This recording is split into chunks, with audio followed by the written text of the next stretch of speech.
I made a video about this maybe a month ago and I deleted it because it was too political. And I was like, I don't want like politics on my channel, but I have to speak about it. I have to speak about it. As you guys know, I am one of the biggest Batman fans of all time. I grew up playing, the reason why I'm the biggest Batman fan I grew up playing the Arkham games. Rocksteady Studios is who I will be talking about in this video. Batman Arkham Asylum, banger. Arkham City was the first one I ever played. I have the PS3 version, 10 out of 10 game of the year with the red markings all on it. I have that game. Banger game. Made me fall in love with Batman. I was a Spider-Man fan at the time, but that made me fall in love with Batman. Batman Arkham Origins 2013, sleeper game.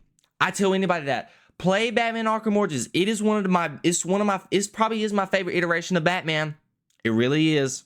You know, I know Kevin Conroy didn't voice act the character, but I think Roger Craig did a very good job of what he was given. I loved the story. I loved the Joker. I loved everything about that game. Maybe not Killer Croc. I didn't care for that. Bane was great.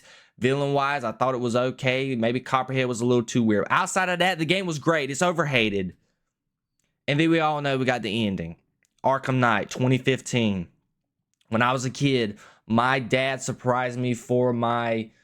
I don't even remember. I was in 6th grade. However old I was in 6th grade, 12 years old.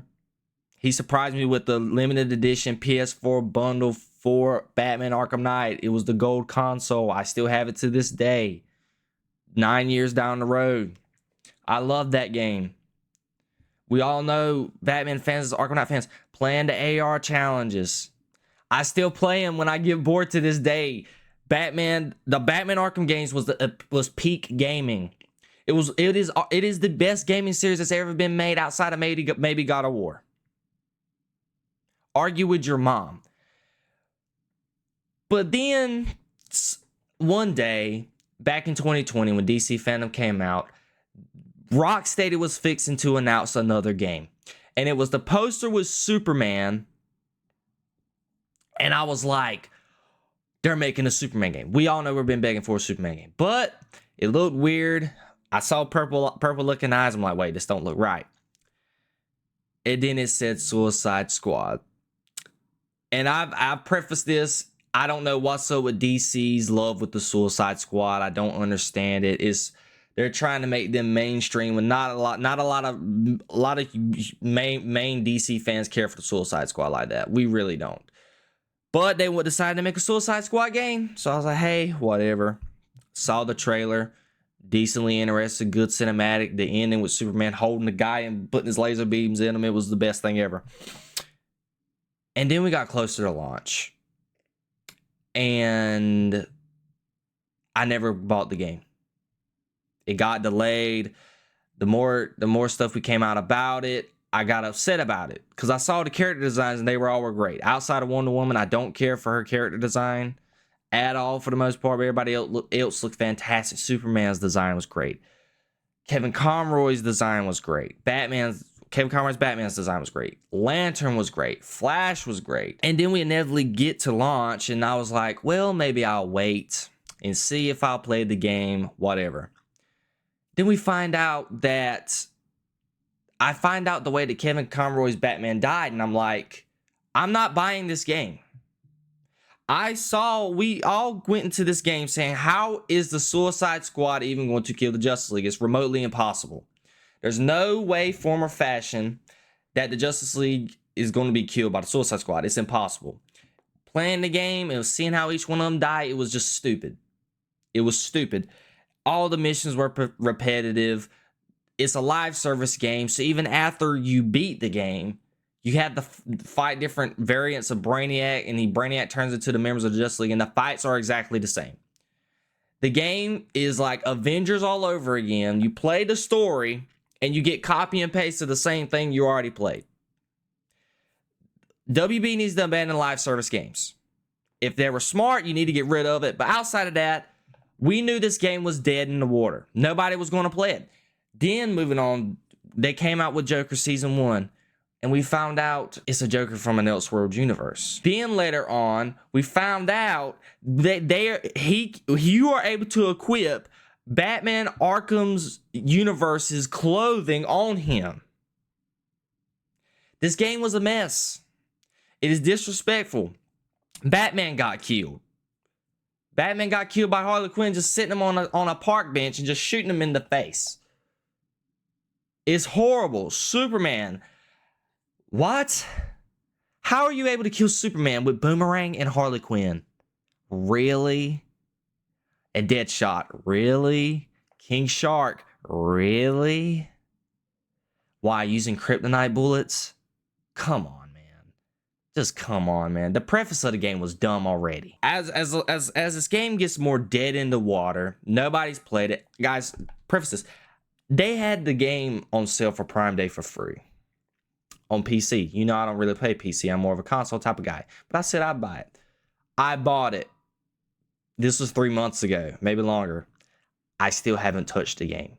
I got the game for free. I still have not touched the game at all.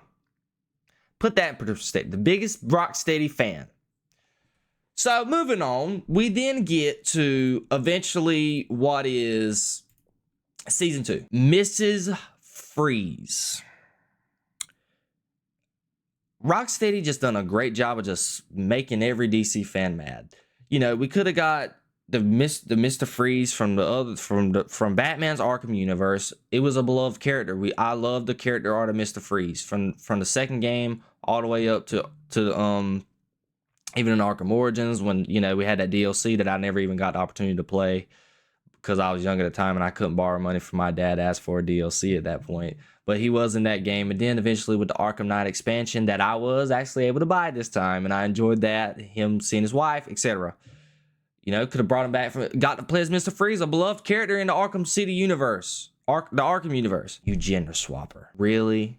Rocksteady? Come on. And on top of that, I know I can't show it here, but you're able to equip the skins from Mr. Freeze's, or from the Arkham universe, and put them on her. You just want to lose money at this point. Obviously, the traversals, great. Guys, we're not even going to talk about this. The gameplay's great. Everybody says the gameplay is really fun. Is it really hokey in my opinion? Yes. I don't get the point of it. I mean, everybody's flying around. The only people's traversals that make sense was just Deadshots. I mean, Harley Quinn's over here grappling onto a Batman droid. You got Boomerang using Flash's technology, I guess. I don't even remember to make him get super speed. And then King Shark's levitating on walls and levitating in the air. Just make it make sense. I don't understand it, but her traversal is, you know, she's gliding on ice glaciers and stuff. It's cool. And then we got some news last week. You know, potentially they were teasing Deathstroke eventually coming to possibly save the game, but no. This is what Rocksteady does. They come out with a character, Deadshot's daughter, as a playable character. At this point, I'm wanting to say, who is making these decisions right now in WB Studios? Out of all the characters you could have put in this game, you could have put Bane in there. You could have put Killer Croc. Could have done, obviously, Deathstroke, but he's rumored to come. But in order to save the game, you think you would have done that earlier on by now. Could have done like the Penguin. I mean, somebody interesting, somebody we could have loved, anybody. You could have done Two-Face, you could have done Riddler, you could have done Catwoman. I mean, the list goes on and on. Poison Ivy. I mean, this makes no sense. You could have done Ra's al Ghul. I mean, something cool, something interesting that the fans have seen before. Gorilla Grodd, etc. You give us a character that nobody cares about. That nobody, most fans are going to see that and not even know who that is. Like, what is this? What is this?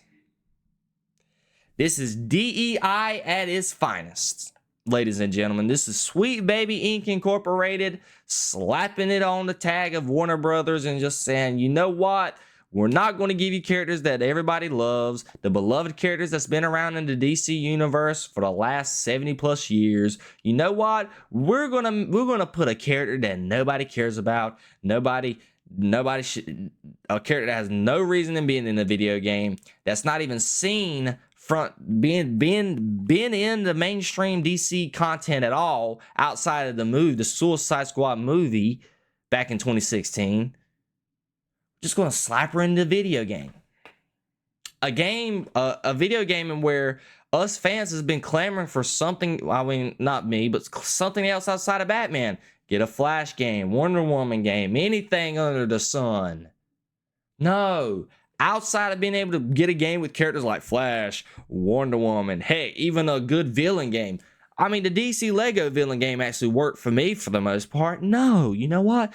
We're going to make Deadshot's daughter a playable character. And there was news coming out about Rocksteady potentially getting their hands on potentially making another Batman game. And it was reported a new Batman game is reportedly in the works at Rocksteady. Again, I don't know if these has been credible sources. It was going all around mainstream media a week and a half ago. I haven't had the opportunity to talk about it. But it's going to be titled with this video. Rocksteady should not be able to put their hands on Batman ever again after this. Because you know why? They're going to make the game. Sweet Baby Ink's over them. They're going to push DEI crap all in the game. Okay? They're going to try and overshadow it with having Batman in the game. And everything around Batman in this game is going to be full of political crap. And it's going to suck. After what WB's done with not only this game, Gotham Knights, I don't want to see Rocksteady involved in anything with Batman. Okay. Heck, we know Warner Brothers owns the IP of all of DC. So they're going to be the ones making the game. At the end of the day, ladies and gentlemen, I'm here to tell you now, gaming is not going to be the same ever again. We've seen the rapid decline in product from Western companies like the Warner Brothers, NetherRealm Studios, 2K, Ubisoft. I mean, the list goes on and on. You've seen the disappointments with all these games that came out recently. The problem with gaming not being the same as it used to be. Guys, hang on to your PlayStation 4s. Hang on to your PS5s for now, for backwards compatibility. Hold on to your PlayStation 3s, okay? Because that is the best gaming you're going to get for now on. Everything in the future is going to be crap, okay? I'm 20 years old. All the 50s and 40s, late 40s, 50-year-olds can say, hey, I've seen great gaming over the years. I've lived it. I've seen it. I'm good. People like me, we have a lot of life left in us when it comes to gaming. We're screwed. We're screwed. I've been going on eBay now trying to buy old games. Like, I never got to play Spider-Man Shattered Dimensions on console. I had it on my Nintendo DS. That's how young I am. I never got to play, like, the Ultimate Alliance 2 and 3. I've been looking on eBay just trying to buy all the old games I can just to be able to just get a resemblance of it. I kept my PlayStation 3. I'm in the process of trying to find, like, a good controller just in case this one goes bad. I'm mounting up ammo here, guys. Listen to me. Keep all your old games. Cherish them, love them. Because in this future, the way the future of gaming is looking, it's just bad. It's just bad. Okay? Me personally, I don't game for competitive, I game for leisure nowadays. If I want to go play a good game, I'm booting up my PlayStation 3 and playing something old. Okay? Rocksteady does not need to get their paws on another Batman game. At all. At all. At all. I don't want to see another Batman game made. Okay? Unless we see if we see studios do what Wukong was doing, okay? Try and copy that success. Maybe I can have some hope. Because there's no reason with the way technology is nowadays, the way you can use Unreal Engine 5, or I think they have Unreal Engine 6 now. There's no reason why you can't make a great game. If you make a great story, non-politicized, stay with the content, stay with stuff that's already been adopted since beginning of the 1950s when it comes to DC or Marvel, you can make a great game. People want great games. We don't want the garbage that is this. We don't want it. We want great games. We want gaming to be great. We want companies to not have to worry about being fired, getting laid off. Because there was an article with this game. People were this gaming studios was getting laid off. People who worked on this game were getting laid off, losing their jobs because of the stupid decisions that WB has made in their gaming studio. Give the people what you want, what they want. We are the audience at the end of the day. We are the consumers. And this right here is a result of why Rocksteady should never be able to get a hold of a Batman game ever again. I'm sorry this video was a long rant. I've been meaning to talk about this for a long time now. Like I said, I made a video about it in the past. I deleted it. Just let me know what you think about my comments. Do you disagree with me? Do you agree with me? I really could care less. This is my personal opinion. I give this to my fans. If they don't agree with my perspective, then hey, we can agree to disagree. But this is my channel. This is what I wanted to preface my channel on. Speak my mind. This is what I think about this. I think it's trash. If it's trash, I'm gonna call it out. It is what it is. If you like this video, drop a like, comment on what you thought about any of my comments, and we can get a little good conversation going. Never forget to subscribe to my channel. Click on the playlists. Look at anything else that comes to commentaries, media, and everything else. I got a lot of content coming for you guys, and it's only the beginning, guys. Like I said, don't forget to drop a like and subscribe. I love you guys. See you guys in the next one. Peace, love, and positivity always, y'all. See ya.